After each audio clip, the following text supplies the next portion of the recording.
24 अप्रैल 2019 को बल्लापुर के छोटे से बाजार में सुबह सुबह लोगों की भारी भीड़ जुटने लगती है, जिसे देखो उसी ओर दौड़ा जा रहा होता है। लोगों में आश्चर्य और भय साफ साफ दिखाई दे रहा होता है। कुछ लोग सड़कों पर खड़े होते हैं और कुछ चाय तथा दूसरी दुकानों पर खड़े होकर केवल एक ही घर की ओर टकटकी लगाए हुए होते हैं कि अचानक पुलिस की गाड़ियों का काफिला आता है और जिस ओर लोगों की टकटकी लगी होती है वहीं पुलिस का काफिला रुकता है और पुलिस के द्वारा एक के बाद एक कई लाशों को बाहर निकाला जाना शुरू हो जाता है, जिससे साफ हो जाता है कि कोई बड़ी घटना हो गई है। नमस्कार, मैं राजेश द्विवेदी। आज जो मैं सच्ची घटना सुनाने जा रहा हूं, ये सच्ची घटना बल्लापुर के थाना रहरा बाजार के कालिंजर ग्रेंट अज्ञा बुजुर्ग से है। कालिंजर ग्रेंट में जगराम पुत्र अयोध्या का घर है। जगराम के दो पुत्र राजू और मोनू थे और जगराम की एक लड़की लीलावती करीब 18 वर्ष की थी। दोनों पुत्रों में राजू घर पर रहता था और मोनू बंबई में रहता था।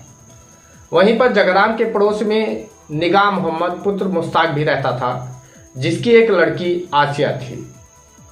मामला उस समय तूल पकड़ता है जब निगाह मोहम्मद किसी बात पर आसिया से नाराज हो जाता है और उसको डांटता फटकारता है और इसी बात से नाराज हो आसिया पड़ोस के घर जगराम के यहाँ चली जाती है। पड़ोस के घर जगराम के यहाँ जाने का असल कारण यह होता है कि जगराम के पुत्र मोनू और आसिया में काफी दिनों से प्रेम प्रसंग चल रहा होता है और इसी के चलते आसिया मोनू के संग बंबई चली जाती है और 3-4 साल बाद वहां पर आसिया के दो पुत्र होते हैं। बेटी के भाग जाने से नाराज निगाह मोहम्मद और उसके परिवारजन लोग तलाश में लगे रहते हैं कि कब ऐसा अवसर मिले इनसे बदला लिया जाए और 24 अप्रैल 2019 को वे सबक सिखाने के इरादे से साजिश कर जगराम के घर में घुस जाते हैं और दरवाजे पर लेटे जगराम करीब उम्र 50 वर्ष की निर्मम हत्या कर देते हैं। उसके बाद एक एक करके राजू और उसकी बहन लीला को भी मौत के घाट उतार दिया जाता है।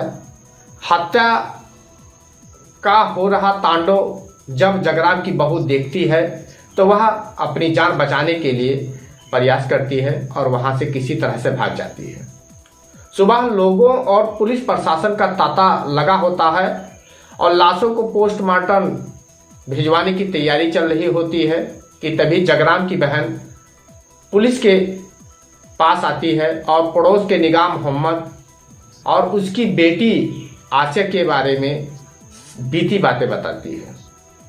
जगराम की बहन पुलिस को सारी घटना के बारे में विस्तार से बताते हुए सीधा सीधा आरोप निगाह मोहम्मद के घर पर लगाती है, जिस पर कुछ दिनों के बाद पुलिस के द्वारा हत्या का खुलासा किया जाता है, जिससे बगल के कस्बे के रहने वाले शमसुद्दीन को हत्या की योजना बनाने और सद्दाम मोहम्मद कलाम सहित 5 लोगों को अभियुक्त बनाया जाता है और उनको जेल भेज दिया जाता है।